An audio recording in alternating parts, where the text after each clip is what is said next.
मेरे चैनल को सब्सक्राइब कीजिए, सब्सक्राइब का बटन प्रेस करके, और मैं जो डिश बनाऊं उसकी खुशबू आप तक आए इसके लिए बेल आइकन प्रेस कीजिए।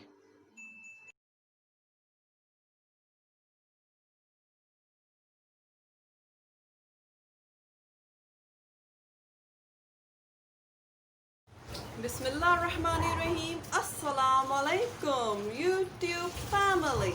Welcome to Masara Kitchen. मैं हूँ मारिया सैयद। आज मैं मसारा किचन में बनाने वाली हूँ बहुत ही मज़ेदार ईद स्पेशल डिश, और आज मैं बना रही हूँ हंटर बीफ। बहुत आसान तरीके से इजली हम इसे घर में बना सकते हैं, और मैं उसी तरीके से आपको बताऊंगी कि मैं इसे किस तरीके से बिल्कुल मार्केट जैसा घर में ही रेडी करती हूँ।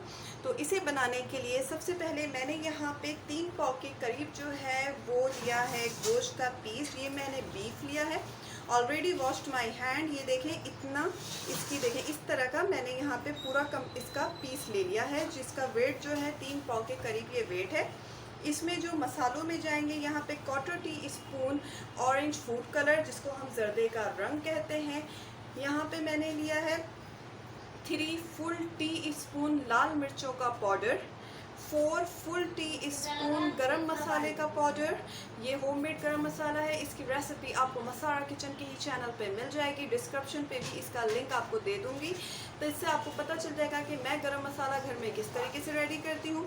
साथ ही यहाँ पे 1 फुल टेबल स्पून पिसा हुआ सफ़ेद ज़ीरा, 3 फुल टीस्पून सफ़ेद सिरका, 1 फुल टेबल स्पून नमक। नमक हंटर बीफ में ज़्यादा जाता है, उसमें टेंशन की ज़रूरत नहीं है, क्योंकि हम जितना नमक डालेंगे वो जो पानी, गोश्त अपना पानी जब रिलीज़ करेगा तो नमक जो है उसके साथ वो रिलीज़ हो जाएगा। तो ठीक है, 1 फुल टेबल स्पून मैंने यहाँ पे नमक लिया है।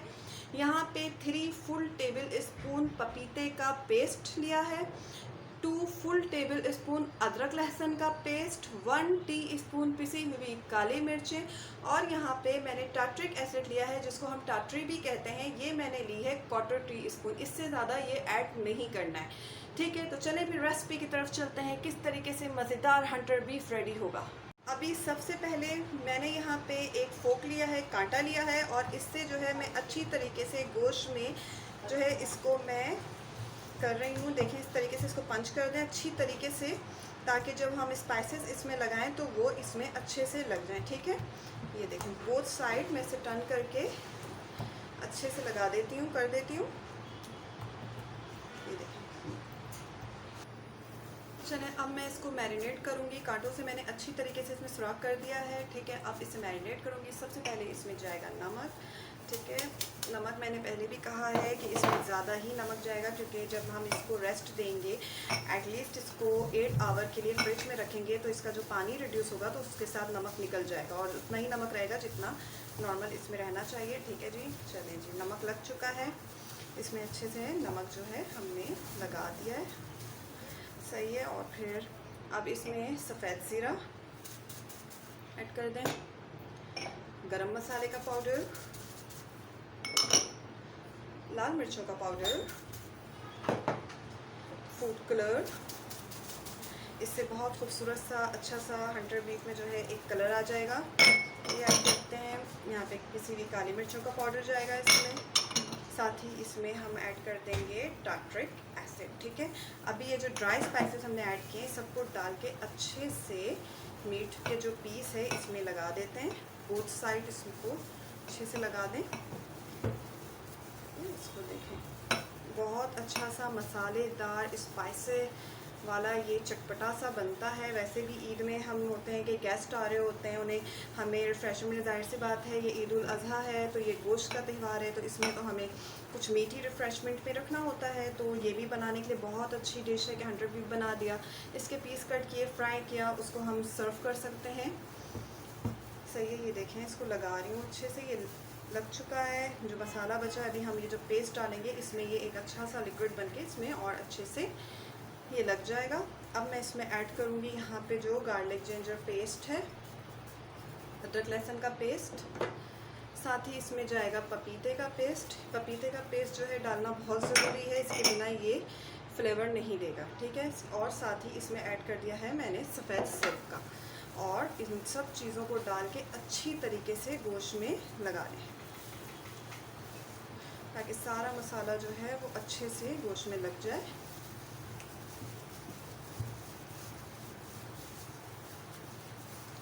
गोश्त में अच्छी तरीके से मैरिनेट मैं कर चुकी हूँ और अब मैं इसे कवर करके 8 आवर्स के लिए फ्रिज में रख दूँगी, इसे रेस्ट देने के लिए। फिर आपको बताते हैं क्या करना है। 8 घंटे हो चुके हैं। ये देखें, हंटर बीफ ने पानी जो है गोश्त ने अपना रिलीज़ कर दिया है। इसी में जो है जितना सॉल्ट निकलना होगा इसका निकल चुका होगा। और अब मैं इसे कुक की तरफ ले जा रही हूँ। इसे किस तरीके से कुक करना है, ये देखिए, मैंने एक बड़ी सी देगची ली है। उस देगची में मैंने पानी डाला है। पानी के साथ ही मैंने एक पॉट रखा है और मैंने उसमें ही पानी डाल दिया ताकि वो जो है मूव ना करे।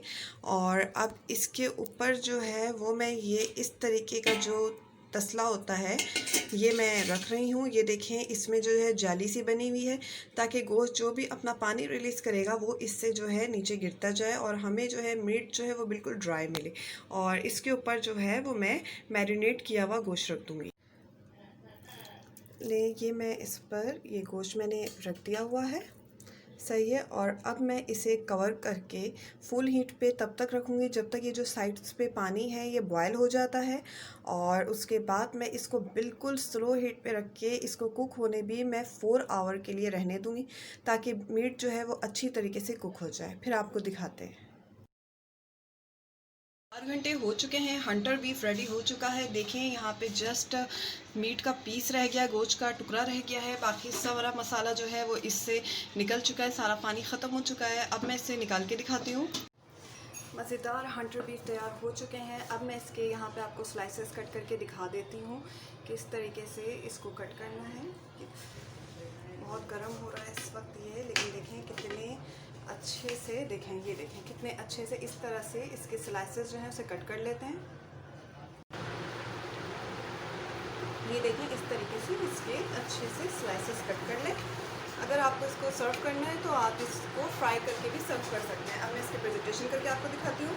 मज़ेदार से चटपटे मसालेदार हंटर बीफ तैयार हो चुके हैं। इसे ईद पर आप आसानी के साथ घर में बनाएं, खाएं।